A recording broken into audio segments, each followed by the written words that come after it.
लेकिन सत्ताधारी पार्टी उन्हीं के विधायक कह रहे हैं कि हमारी कोई मान नहीं रहा है, सुन नहीं रहा है। तो ये कैसा व्यवस्था ही नहीं है कोई। स्वास्थ्य विभाग तो ध्वस्त हो चुका है।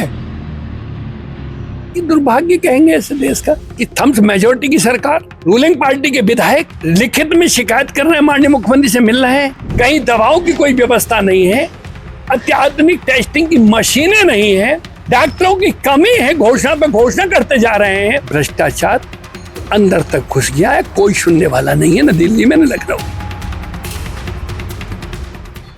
लगातार स्वास्थ्य विभाग की अनदेखी अलीगढ़ जिले में की जा रही है, जिसको लेकर लगातार अलीगढ़ की विधायिका ने मुख्यमंत्री जी को पत्र लिखा है, लेकिन आज तक उनका स्पष्टीकरण नहीं मिल पाया, जिसको लेकर शहर के पूर्व सांसद विजेंद्र सिंह जी की मामला जब संज्ञान में आया, उनसे बातचीत करेंगे अभी हम।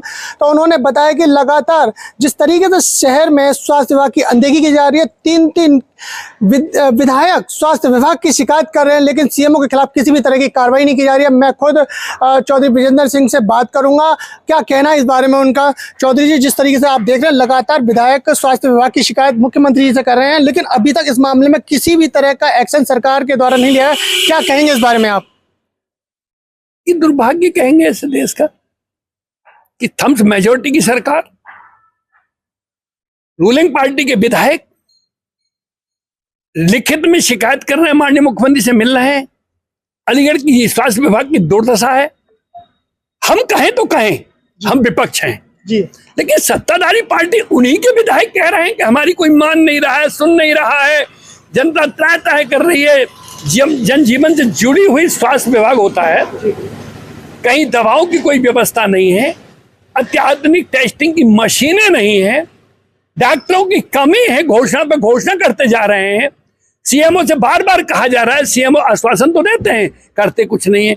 मुझे तो ऐसा लगता है इस विभाग में करप्शन, भ्रष्टाचार अंदर तक घुस गया है, कोई सुनने वाला नहीं है, न दिल्ली में न लखनऊ में। चौधरी साहब, हमने खुद मीडिया यानी अपनी खबरों के माध्यम से भी स्वास्थ्य विभाग को अवगत कराया है कि लगातार फर्जी डॉक्टर, फर्जी क्लिनिक चल रहे हैं, लेकिन फिर भी स्वास्थ्य विभाग इस पर किसी भी तरह की कार्रवाई करने के लिए अपना पक्ष आगे नहीं लाता। क्या कहेंगे इस बारे में आप?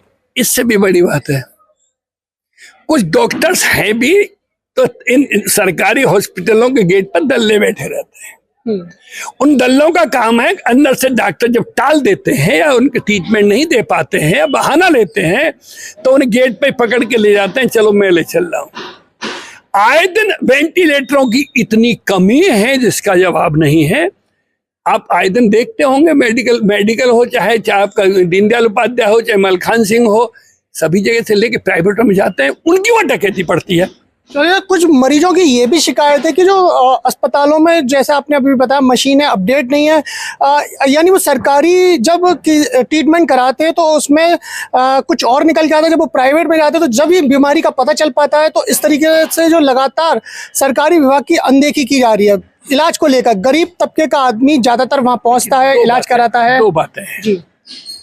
एक तो अच्छे डॉक्टर्स की कमी है जी, डॉक्टर्स होंगे तो डायग्नोसिस अच्छा करेंगे। जी बिल्कुल। मशीनों की कमी है, मशीनें होंगी, डॉक्टर अच्छा होगा, डायग्नोसिस करेगा, रिपोर्ट भी अच्छी देगा, तो उसका फायदा मरीजों को मिलेगा। जब इन सारी चीजों की कमी है तो ये कैसा व्यवस्था ही नहीं है कोई। स्वास्थ्य विभाग तो ध्वस्त हो चुका है। और जहां तक सीएमओ का सवाल है, छोटे छोटे कामों से लेकर बड़े काम तक उनके ऑफिस में तमाम करप्शन ही करप्शन। चलिए साहब, बिल्कुल आपने सही कहा। जैसा कि हमने भी देखा, जब हम फर्जी डॉक्टर, फर्जी क्लिनिक के बारे में जानकारी हासिल की, तो खुद उन लोगों ने बताया कि जो कागज मुहैया होते हैं हमें स्वास्थ्य विभाग के अधिकारी ही कराते हैं। तो इस बारे में आप क्या कहेंगे? कौन नहीं जानता। जब समस्या पैदा हो जाती है तब तो ये जांच शुरू कर देते हैं जी। पहले लाइसेंस इशू करते हैं। जब तुम्हें दिखाई दे रहा है गलत आदमी, लाइसेंस क्यों देते हो? आप परमिट क्यों करते हैं उन्हें? पूरे जिले में झोला छाप जन कितने घूम रहे हैं। और जब कोई प्रॉब्लम हो जाती है या किसी मरीज की मौत हो जाती है, तब घबरा के भागते हैं, फिर उनके खिलाफ एक्शन लेते हैं, क्योंकि प्राप्ति होती है, पहले भी होती है, बाद में भी होती है। तो ये तो करप्शन में, भ्रष्टाचार में विभाग डूब चुका है। खाली हमारे साथी हैं माननीय स्वास्थ्य मंत्री जी पाठक जी, उप मुख्यमंत्री भी हैं, साथी हैं हमारे, लेकिन दुर्भाग्य बड़ी बड़ी बातें कहते हैं, बड़ी बड़ी ओजस्वी बयान जारी करते हैं। आज तक वो कितनी साल हो गई है, 5 पिछले और 8.25 साल तो ये हो गई है, 1.5 साल जी। इसमें बचा क्या है, 1.5-2 साल बची है। जब इतने टाइम में आप कोई ट्रीटमेंट नहीं कर सके इस बीमारी का, तो अब आपसे क्या विश्वास किया जाए आप बची हुई 1.5 साल में कर देंगे, 2 साल में कर किस तरह का सरकार को एक्शन लेना चाहिए, क्या करना चाहिए जिससे कि अलीगढ़ में स्वास्थ्य व्यवस्था सुधर सके? देखिए, क्विक एंड स्ट्रॉन्ग एक्शन, बिना रहम के तमाम एक्शन होना चाहिए। ऐसे लोगों को तत्काल प्रभाव से सस्पेंड करें, पहला काम। फिर इनके खिलाफ वो एक्शन करें जो एक अपराधी के साथ किया जाता है। टेरर से हुकूमत चलती है भाई, गवर्नमेंट का टेरर दूसरे पार्टियों में कैसे मैसेज दे रहा है? जी। लोग थरथराते हैं, विपक्षी तमाम नेता भी घबराते हैं, पता नहीं हम बोल गए तो हमें जेल में पहुंचा दिया जाए। तो फिर इनका सरकारी विभागों में टेरर क्यों नहीं है?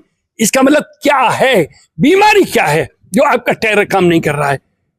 एजुकेशन विभाग में नहीं कर रहा है, आपका स्वास्थ्य विभाग में नहीं कर रहा है, तो आखिर पुलिस विभाग में नहीं कर रहा है, तो इसका मतलब क्या है? कोई चीज तो है, और वो एक ही चीज है, करप्शन, भ्रष्टाचार। आप जीरो टॉलरेंस की बात करते हैं। एक काम करिए, आप ये सामान अपने हथियारों को रख दीजिए, किसी दिन शाम को कपड़े भेस बदल के थाने में जाइए तो आपको मालूम पड़ जाएगा करप्शन किसे कहते हैं। जी बिल्कुल। आप बीएसएफ ऑफिस में चले जाइए साधारण आदमी बन करके, मालूम पड़ जाएगा आपको करप्शन किसे कहते हैं। आप हेल्थ विभाग में चले जाइए। जैसा कि चौधरी विजेंद्र सिंह का साफ तौर पर कहना है कि सरकार को इस पर एक्शन लेना चाहिए, सभी स्वास्थ्य विभाग ही नहीं बाकी की सभी विभागों पर सख्त से सख्त कार्रवाई करनी चाहिए, जिससे कि अधिकारी को भ्रष्टाचार करने का मौका ना मिल सके। मैं IBC 24 से आकाशवाणी में प्रवीण गुप्ता के साथ।